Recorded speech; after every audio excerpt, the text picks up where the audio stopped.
High, আমি বিকাশ চলে এসেছি নতুন একটা ভিডিও নিয়ে। তো আজকের ভিডিওতে কথা হবে ব্যালেরিনা সিনেমাটা নিয়ে। তো ব্যালেরিনা সিনেমাটা জন উইকের সঙ্গে কানেকশান আছে। তো যারা জন উইক দেখেছো তারা তো দেখে নিয়েছো, আমার দেখা হয়ে গেছে, রিভিউ করছি একটু দেরিতে। তো ব্যালেরিনা সিনেমাটায় যে অ্যানা দে আর্মস লিড ক্যারেক্টার প্লে করছে, আর ওদিকে কিয়ানো রিভস আছে জন উইকের যে হিরো, ও ক্যামিওতে আছে। তো ছোটোখাটো ক্যামিও না, বেশ বড়সড়ই ক্যামিও রোল প্লে করছে, যেটুকু পেয়েছে ফাটিয়ে দিয়েছে ক্যামিও রোলে। তো নায়িকাটাকে নিয়ে যদি বলি, ওরই সিনেমা, তো ঠিক আছে। তো জন উইকের সঙ্গে কানেকশান আছে। সিনেমাটা যারা দেখেছো বা জন উইক যারা দেখেছো তারাই বুঝতে পারবে। এবার যারা দেখোনি তাতেও কোনো প্রবলেম হবে না, ব্যালেরিনাটা ঠিক আছে, সিনেমাটা সেভাবেই বানানো।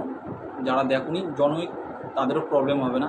তো ভাই, সিনেমাটা নিয়ে যদি আমি বলি, সিনেমাটা একটা ফাটাফাটি অ্যাকশান সিনেমা। তো যারা অ্যাকশান সিনেমা দেখতে পছন্দ করো তারা অবশ্যই ব্যালেরিনাটা দেখো।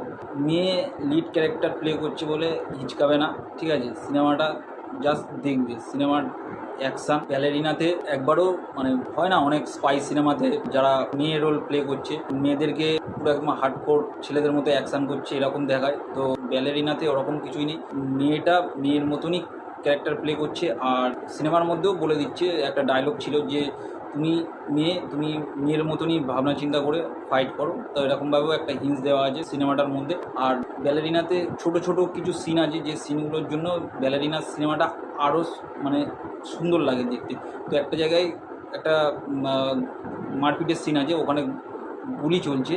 তো ওখানে যে সিনটার মধ্যে মানে ও একটা কাঠের টেবিলের পিছনে লুকিয়ে, আর একজন উল্টো সাইডে কাঠের টেবিলের পিছনে লুকিয়ে, তো দুজনে দুজনকে গুলি চালাচ্ছে। তো দুজনের সামনে থেকে কাঠের এরকম গুলির দাগ আছে। তো এইসব ছোটো ছোটো সিনগুলো রেখেছে এত সুন্দরভাবে, ওগুলোর জন্য সিনেমাটা আরও স্পেশাল হয়ে যায়। তো ব্যালেরিনা যারা যারা দেখোনি অবশ্যই দেখো, অ্যাকশান সিনেমা যারা ভালোবাসো খুবই ভালো লাগবে। আর জন উইককে নিয়ে যদি কথা বলি, তো ওর যেটুকু ক্যামিও আছে, খুব একটা অ্যাকশান করবে, এটা করবে ওটা করবে, জন উইকে যেমন করে, তো ওর যেটুকুনি করার দরকার সেটুকুনি অল্প দিয়েছে, কিন্তু ফাটাফাটি দিয়েছে। ক্যামিওর একটা সিন আছে যখন ওকে দেখাবে যে ও আসছে, ঠিক আছে, মানে লাস্টের দিকে, ওই জায়গাটায় যেভাবে বিল্ড আপ দিয়েছে ফাটাফাটি। তো যারা যারা এখনও দেখোনি ব্যালেরিনা তারা দেখো, খুবই ভালো সিনেমা, ভালো লাগবে। আমার ভিডিওটা যদি ভালো লাগে লাইক করো, শেয়ার করো, সাবস্ক্রাইব করো। দেখা হবে নতুন কোনো ভিডিও। চলো টাটা।